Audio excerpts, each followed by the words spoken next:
Aduh. Hai, yeyo. Halo, Genomets. Apa kabar semua Genomets? Semoga baik-baik aja dan selalu sehat. Yes, Dok. Oh, iya. Sehat. Yes. Tumben ya aku berada di sebelah kanan kita ya, sebelah Biasanya, kiri Genomets ya. Ini layoutnya agak sedikit berubah ya. Yes. Saya di sini ada meja, kita berhadapan. Iya. Ya. Tapi sekarang Doc Beck ada di sebelah kanan saya. Artinya Doc Beck sebagai host nih hari ini. Oke. Karena kita ada edisi spesial Genomets. Sekarang kita kedatangan tamu spesial dari rekanan kita ya. Ya, dari salah satu rekan kita, Kakak Rahmi. Halo, Genomets, kenalin Kak Rahmi. Rahmi ini dari Nutri Clinic. Nah, Nutri Clinic itu apa sih? Kayak suatu platform digital. Jadi buat Genomets yang mungkin makanan gua sehari-hari ini udah bener belum sih? Terus saya udah sesuai dengan apa? Kaidah-kaidah nutrisi yang benar atau belum itu bisa dari Nutri Clinic. Mungkin lebih jelasnya ini ada perkenalan Rahmi. dulu Boleh dong, Kak, Kak Rahmi. sedikit nih, Kak, terkait Nutri Clinic. Iya, terima kasih Kak. Untuk Nutri Clinic sendiri, sebelumnya kenalin dulu ya. Iya dong. Tak kenal mah kata sayang, ya enggak? Aku Rahmi, founder Nutri Clinic Indonesia. Nutri Clinic Indonesia itu adalah platform gizi yang dimana bisa konsultasi secara online, itu bisa dicek di aplikasi di Play Store gitu. Wah. Nah, nanti kalau mau konsultasi nggak harus jauh-jauh, langsung download aja aplikasi. Wah, jadi kayak di situ banyak ahli gizi nutritionist gitu yang ada ya? Iya, betul. Oke, punya ada berapa tuh nutritionist yang bisa berpraktek atau bisa kita konsultasi di platformnya? Saat ini sih udah ada 13 ahli gizi yang bisa dipilih. Banyak banget ya. Sesuai 13. dengan jam prakteknya juga sih. Oh gitu, jadi kita bisa pilih gitu ya kira-kira. Ayo, Dok, daftar dong. Iya nih, download ya. boleh dong. Oh iya menarik. Jadi sekarang memang karena udah digital semuanya gitu ya.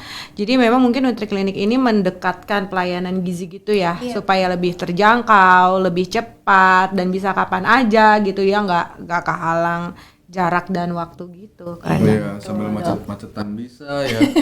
Berarti dari seluruh Indonesia gitu ya? Iya, betul. Mungkin ada Genomets yang di Sumatera, yang di Kalimantan, Papua gitu yang nonton podcast kita, jadi tetap masih bisa banget untuk konsultasi nih dengan ahli gizi yang terpercaya pastinya kan. Bener banget. Oke, sip. Yes, Genomets. Ya. Jadi ada yang spesial juga di podcast kita hari ini. Di bulan Oktober ini kita tuh memperingati World Food Day. Wes, World Food Day 2023. Oke. Temanya itu Water is Life, Water is Food. Penasaran kan apa sih, Dok? Maksudnya tuh. Juga bingung sih sebenarnya. Iya. Water is life, water is food. Nah sebenarnya kita tahu bahwa memang sebagian besar dari tubuh kita itu terdiri dari air ya. Almost 70% itu kita terdiri dari air. Maksudnya mungkin kita ngelihat air di dalam tubuh kita itu cuma darah. Oh iya tuh, kita ada darah gitu ya. Tapi sebenarnya di dalam setiap sel tubuh kita juga ada airnya. Ada cairan interstisial, cairan intrasel gitu ya. Dari sel satu dengan sel lain itu ada cairannya juga gitu ya. Jadi memang sebagian besar dari tubuh kita itu adalah berupa cairan, air gitu ya. Nah jadi mungkin inilah kenapa World Food Day kali ini kita mengambil tema bahwa water is life, water is food gitu ya. Jadi kadang kita memisahkan tuh antara makanan sama minuman. Makanan hanya benda padat yang masuk gitu ya. Padahal minuman itu juga kan segala sesuatu yang masuk ke dalam tubuh kita, terus habis itu bisa kita cerna, itu masuk juga gitu ya ke dalam tubuh kita. Itu juga komponen dari makanan. Nah, kita stop dulu. Ini ada yang belum di gitu. Water is life, water is food. Jadi memang Jadi harus seimbang ya. Benar, harus tercukupi nih, apalagi cuaca kayak gini. Panas banget ya belakangan ya. Wah gila banget sih. Kalau kita lihat pakai termometer ya, temperatur termostat itu kira-kira bisa 38 derajat loh. Gitu. 38 tuh kalau Kacau. manusia aja udah demam ya, Genomeds ya. Gitu. Kayaknya kita perlu pakai AC disemprotin paracetamol kali, mataharinya lagi demam ya. Gitu. Nah, gue mau nanya nih dok sama Kak Rahmi juga. Sebenarnya kalau menurut kaidah ilmu gizi, minuman atau cairan yang masuk dalam tubuh kita itu seberapa banyak sih yang harus kita penuhi gitu? Kalau untuk kebutuhan sendiri ya Genomeds mungkin kita harus penuhi kebutuhan dalam sehari itu umumnya untuk dewasa itu 2 liter per harinya atau sekitar 8 gelas gitu ya dok ya. Nah tapi ada perbedaan juga nih dengan kebutuhan misalnya ibu hamil, ibu menyusui, terus juga yang mungkin aktivitasnya berat gitu ya, itu juga ditambah lagi lebih dari 2 liter itu. Nah kalau yang lansia mungkin kurang ya dok ya, di atas 80 tahun itu sekitar 1,4 sampai 1,8 liter aja gitu. Jadi disesuaikan dengan usianya, dengan aktivitas sehari-harinya. Nah iya benar, jadi memang kebutuhan cairan per hari itu untuk berbagai macam kondisi sih beda-beda ya. Yang paling banyak membutuhkan cairan adalah jelas bayi. Bayi itu sekitar 80% dia semuanya berupa cairan. Karena saya apalagi di bawah 6 bulan itu kan memang ASI eksklusif dan itu memang semuanya rata-rata cairan ya, walaupun di dalam cairan yang dia minum di dalam ASI itu udah ada lemaknya, proteinnya, karbohidratnya dan lain-lain gitu ya.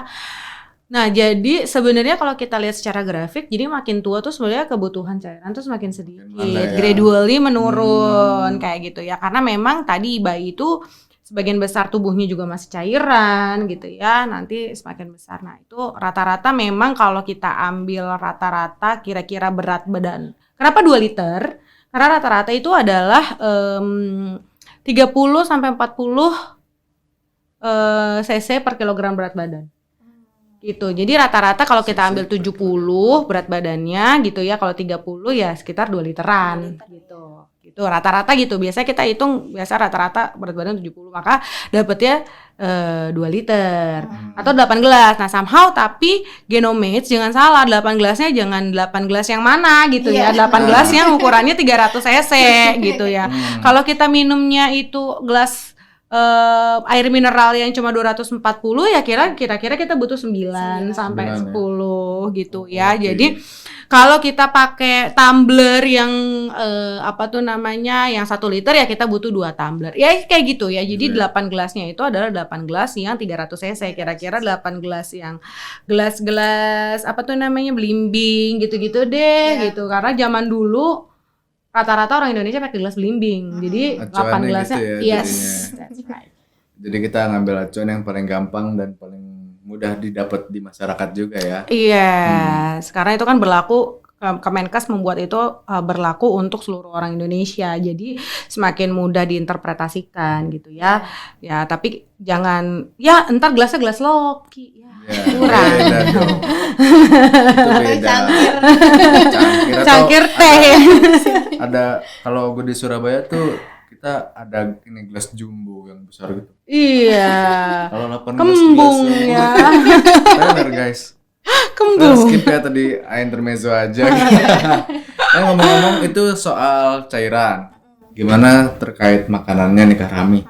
Kalau buat orang dewasa lah, kita bilang dewasa aja, yang paling gampang kita ambil. Untuk kebutuhan makanan sehari-harinya itu idealnya seperti apa sih? Oke, kalau untuk kebutuhan makan sehari-hari, kita biasanya mengacu ke standar dari Kementerian Kesehatan ya Genomeds ya. Jadi bisa dicek aja di websitenya gitu. Biasanya itu ada isi piringku. Nah, biasanya isi piringku tuh dibagi 2 gitu ya dok ya. Ada sayur dan buah untuk 50% sama karbohidrat dan protein. Lauk pauk, oke. 50% gitu. Lauk pauknya juga 50% gitu. Jadi nanti bisa ikutin itu untuk umumnya, tapi sebenarnya secara detailnya lagi itu difokuskan ke kebutuhan masing-masing gitu. Jadi tiap individu kan bakalan beda ya dok ya untuk kebutuhannya ya kak gitu. Jadi antara aku, Kak Syahrul dan dokter mungkin akan berbeda juga kebutuhan asupan makannya gitu. Nah, itu pentingnya kalau kita mau diet atau mau turunin berat badan, kita konsultasi dulu ke ahlinya. Jadi kebutuhan kita berapa perharinya, zat gizi makro biasanya tadi yang disebutkan sama Kak Rahmi itu adalah zat gizi makro ya, karbohidrat, protein gitu ya, lemak, lemak jenuh, lemak tidak jenuh gitu ya, terus ada sayur-sayuran, itu semua itu yang bisa kita lihat. Jadi bisa dihitungkan kira-kira kita butuhnya berapa persen karbonya, berapa persen proteinnya gitu ya. Karena ada benar banget ada beberapa kondisi klinis tertentu seperti ibu hamil, terus orang yang kualitas atau kualitas ginjalnya atau fungsi ginjalnya sudah mulai menurun. Itu hitungannya beda banget. Kebutuhan cairannya juga beda banget. Nggak bisa 2 liter sesek nanti masuk IGD ya. Jadi apalagi orang-orang dengan kondisi khusus itu perlu banget kita konsultasikan dulu sih. Kalau kita mau modifikasi dari jenis pangan yang mau dimakan gitu. Harus sesuaikan kebutuhan juga. Betul. Nah, kalau misalkan gue mau nanya nih, gue kan tinggi badannya 167. Iya. Terus ya berat badan sekarang itu ya udah berat gitu ya. Nah, kalau misalkan tadi kan bilangnya sesuai isi piringku. Gua masih belum ke gambar sih, Kak. Jadi kalau dengan tinggi badan segitu dan let's say kalau misalkan berat badan gua 70 gitu, 10 kilo. Nah, yang dimaksud isi piringku itu harus gimana sih idealnya tuh? Iya, jadi kita tuh kalau makan itu harus apa ya? Biasanya kan kita sebut makanan sehat. Makanan sehat tuh apa sih? Nah, makanan sehat itu biasanya makanan yang emang di dalam satu porsinya itu atau satu kali makannya itu kita udah seimbang gitu dari secara zat gizinya. Nah, zat gizinya itu apa aja? Nah, itu ada sumber makanannya, misalnya karbohidrat tadi yang udah dokter sampaikan. Karbohidrat, protein, lemak, vitamin, mineral gitu. Nah, itu seimbang dalam satu kali makan dan juga dikalkulasikan secara perharinya itu harus seimbang juga gitu. Nah, tapi tadi katanya mau nurunin berat badan ya? Ya, kayaknya sih gitu. Defisit dikit gitulah. Itu biasanya sih kalau yang gampang mungkin orang-orang ya pada defisit kalori itu tinggal ngurangin makan gitu. Padahal itu tuh harus diperhitungkan juga gitu untuk kebutuhannya. Betul. Dari segi aktivitas fisiknya seperti apa, terus juga dari segi kondisi medis tadi yang sudah dokter sampaikan juga. Nah, itu harus disesuaikan juga. Nah, jadi nggak asal ngurangin makan setengah porsi dari biasanya, misalnya nasinya, atau ngurangin porsi makan nasinya nggak usah sama sekali. Nah, itu kan kadang ada juga ya yang diet seperti itu gitu. Nah, itu sebenarnya nggak bisa kayak gitu juga sih, Kak, kalau mau sehat gitu. Jadi gue tuh udah ngurangin porsi nasi gue nih, cuman kok nggak turun gitu. Iya, pengganti nasinya apa? Ntar ngopi ada gulanya, sama aja. Iya juga sih. Iya. Tapi bisa nggak sih kalau misalkan gue nggak nurunin berat badan, nggak nurunin porsi makan gue, tapi gue dapat badan yang pengen gue mau gitu? Ya bisa aja, tapi ada makanan-makanan, sumber makanan tertentu yang memang kita pakai untuk menjadi tetap turunin berat badan, tapi tanpa diet yang menyiksa gitu kan ya. Salah satunya dengan kita ganti pakai aktivitas fisik. Let's say ya, kayak orang-orang yang angkat beban itu dia tidak mengurangi makan loh. Dia makannya luar biasa banyak banget. Telur bisa 8 sehari gitu ya. Gue bisulan. Atau whey protein dan lain-lain gitu ya. Maksudnya somehow, tapi dia secara berat badan memang mungkin dia gede gitu, bisa 120 kilo, tapi kan isinya muscle semua gitu ya. Jadi yang what I'm trying to say, apa yang mau saya katakan di situ adalah bahwa sebenarnya apalagi kita mau punya tujuan khusus, misalnya menurunkan berat badan tapi sehat. Nah, itu pengaturan makanannya itu penting, bukan hanya jumlahnya yang dikurangin gitu loh. Maksudnya kita ada beberapa mungkin karbonya dikurangin, gulanya dikurangin, tapi proteinnya ditambahin gitu. Ujung-ujungnya kita nggak kayak ngurangin makanan, tapi ngeganti komposisi makanan kita.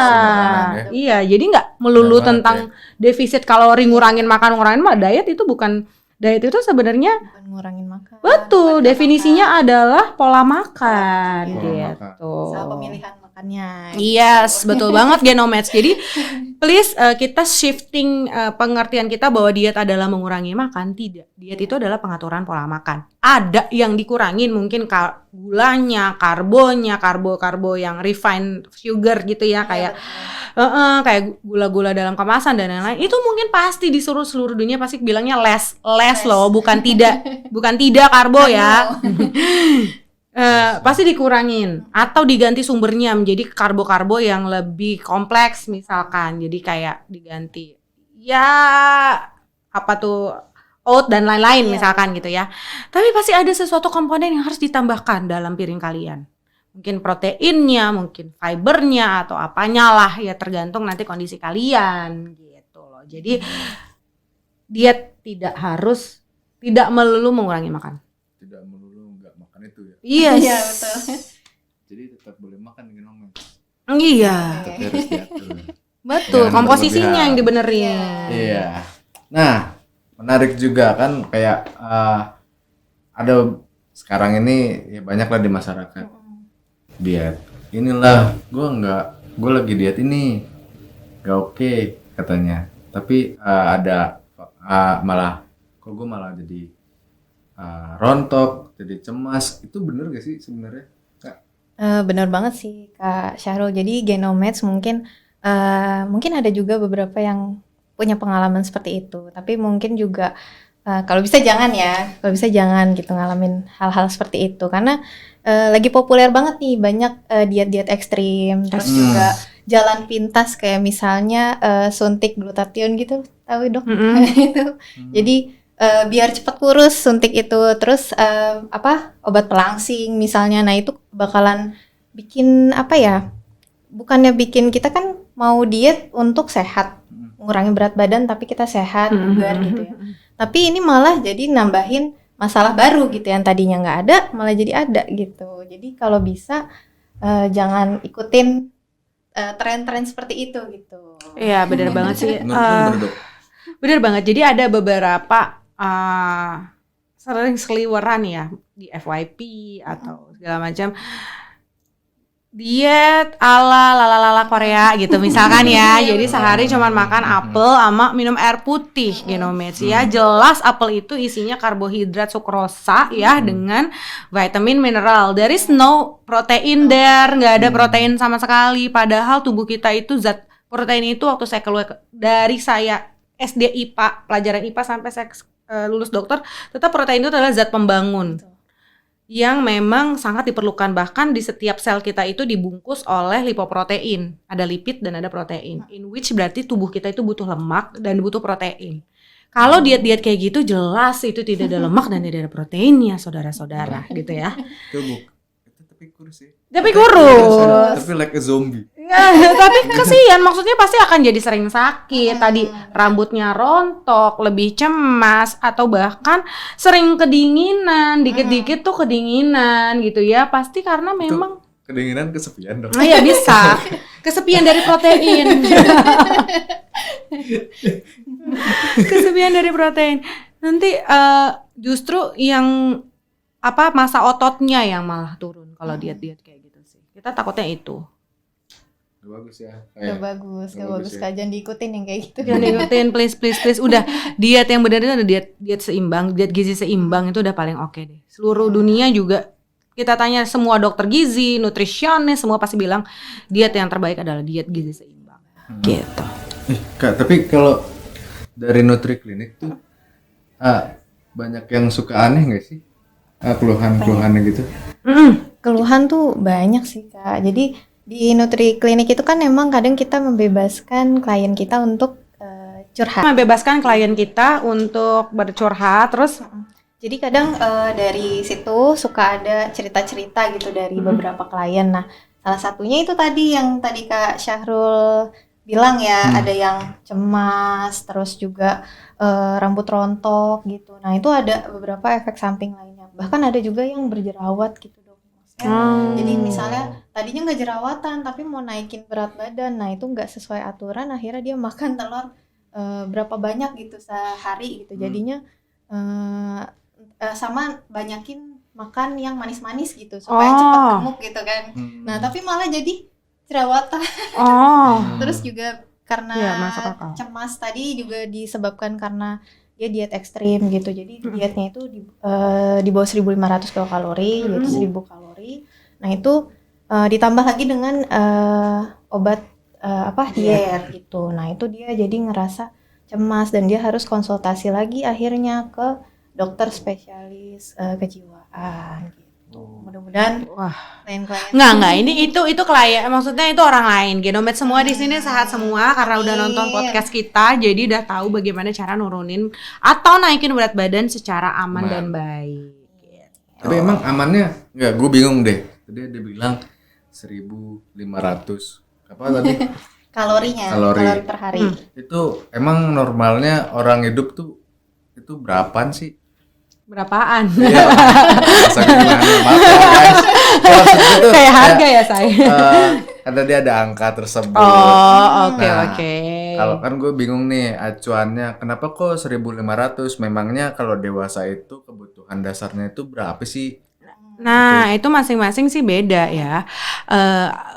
Hitungannya ada yang bilang 20 sampai 30 kilokalori per kilogram berat badan ideal per hari. Laki-laki perempuan beda gitu ya, rata-rata 20 30, ada juga yang 25, hamil nggak hamil beda lagi, anak-anak beda lagi, lansia beda lagi gitu ya. Tapi yang kita ambil rata-rata adalah 20 sampai 30 kilokalori per kilogram berat badan per hari. Tapi kilogram berat badannya adalah kilogram berat badan ideal, bukan kilogram berat badan actual. Misalkan dia 120 kilo, terus dia ambil 30, berarti saya boleh 3.000 dong, Dok. Anda mau makan berarti apa? Makan meja 3.000. Taruhlah kalau misalkan gua ambil asumsi idealnya itu asumsi ya 2.600 ya. Normal gitu kan. Nah, itu 1.500 dia makan apa? Iya, saya pernah sih bahkan saya coba eksperimen sama diri saya sendiri. Gimana sih rasanya kalau makan cuman 1.000 kalori sehari? Itu lu pernah kayak gitu? Pernah. Lu ada masalah apa sih? Enggak, maksudnya kayak dulu kan pikirannya adalah bahwa tubuh itu kayak ya udah kayak matematik gitu ya, maksudnya kalori in kalori out means kalau semakin kita defisit kalori harusnya logikanya adalah semakin cepat turun berat badan. Ya enggak? Iya, benar. Ya kan? Jadi coba untuk makan 1.000 kalori sehari gitu. Pagi itu cuma makan apel aja.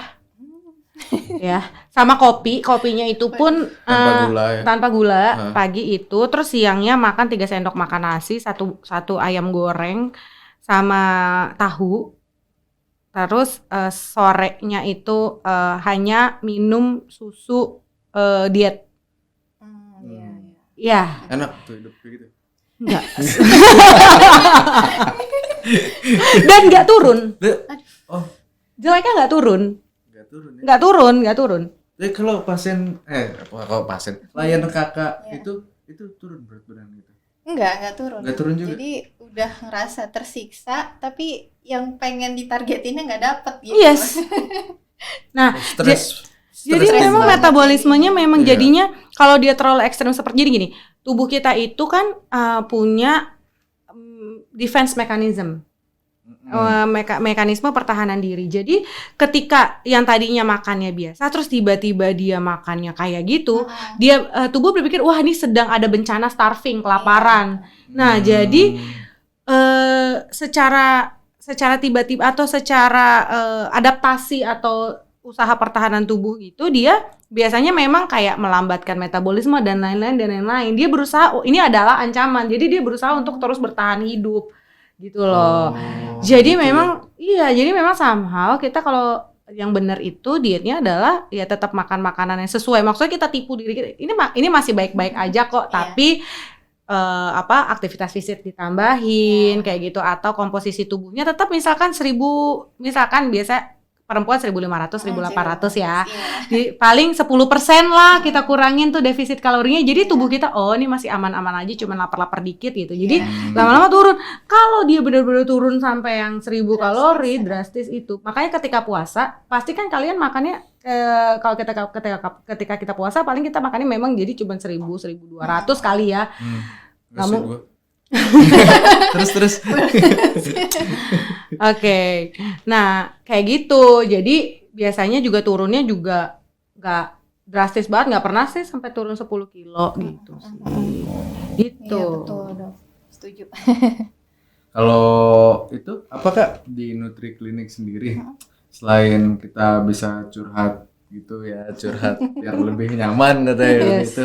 Itu punya program apa lagi sih di sana? Oke. Biasanya sih kita juga edukasi ke masyarakat ya. Kak. Oh. Jadi untuk program kita selain yang online itu biasa kita turun ke lapangan langsung. Wah. Ya macam-macam sih ada. Misalnya apa tuh kegiatan yang udah pernah dilakuin kemarin-kemarin? Biasanya sih kita cek kesehatan yang seperti biasanya aja sih, kayak cek darah gitu. Terus nanti kita lakukan konsultasi gizi dari hasil cek kesehatan itu. Terus bisa juga kita penyuluhan gitu. Oke. Dan mungkin ada program charity juga dari kita gitu kan.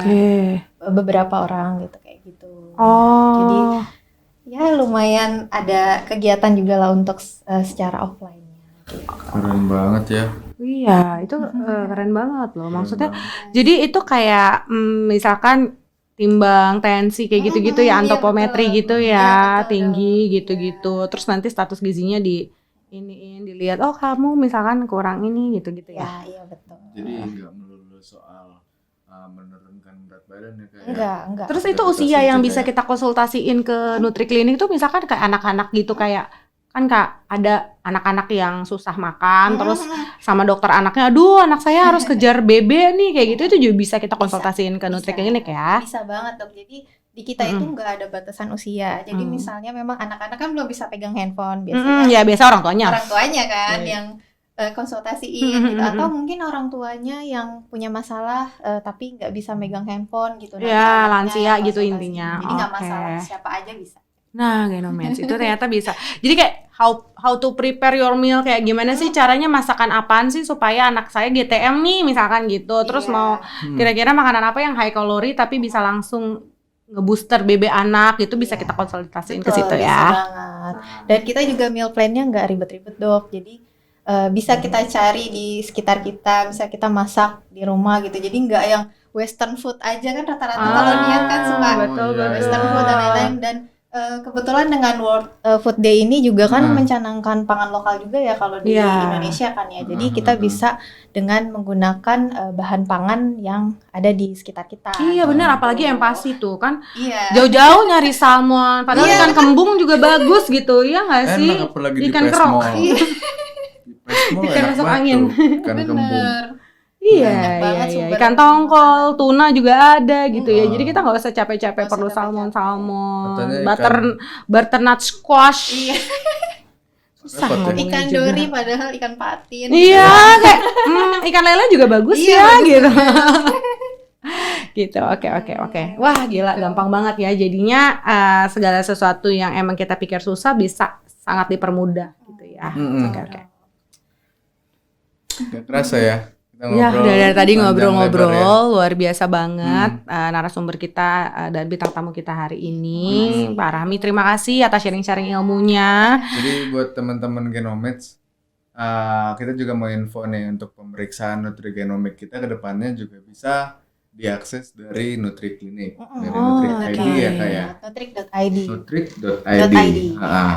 Nah, kalau boleh tahu Kak, Nutrik.id itu kalau teman-teman Genomeds yang mau coba join itu bisa lewat mana aja sih Kak? Iya, Nutrik.id itu bisa diakses di Play Store. Jadi bisa download aja di Play Store, cari aja kata kuncinya Nutrik.id. Nah, nanti di sana silahkan di-download. Untuk registrasinya gampang banget.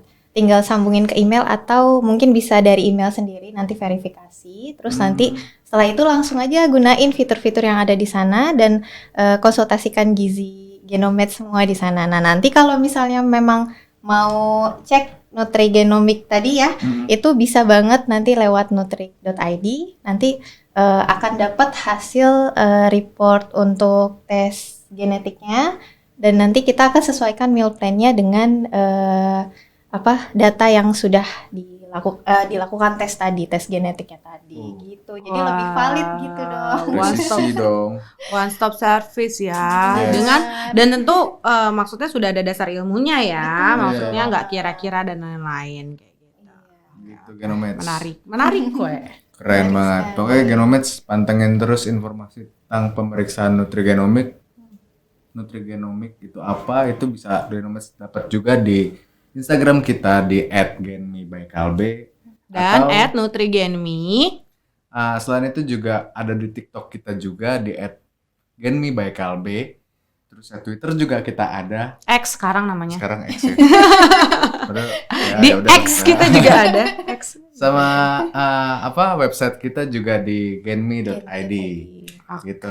Well, Genomeds mungkin Kita sudah ada di penghujung acara. yes. Kapan-kapan jangan kapok-kapok kita undang lagi ya Kak Rahmi untuk kita Iya, ngobrol-ngobrol lagi seputar gizi. Mungkin nanti kita akan ada tema-tema yang untuk gizi anak dan lain-lain, atau lansia, atau ibu hamil, atau perencanaan kehamilan dan lain-lain yang pasti memiliki kekhususan dalam kebutuhan gizi. betul. Ya. Pantengin terus ya Genomeds. Atau misalkan kalau ada Genomeds yang pengen ada satu yang kita bahas, tema-tema khusus yang kita bahas, boleh Bisa di drop kolom di komentar ya. Boleh banget. Atau Oke, ada, thank "Nih, you." Kurang oke nih hostnya, ganti aja yang Iya. diserang aja Genomeds, diserang. Mau kita ganti siapa hostnya lebih Bercanda. Well, itu aja. See you Genomeds. bye, sehat selalu.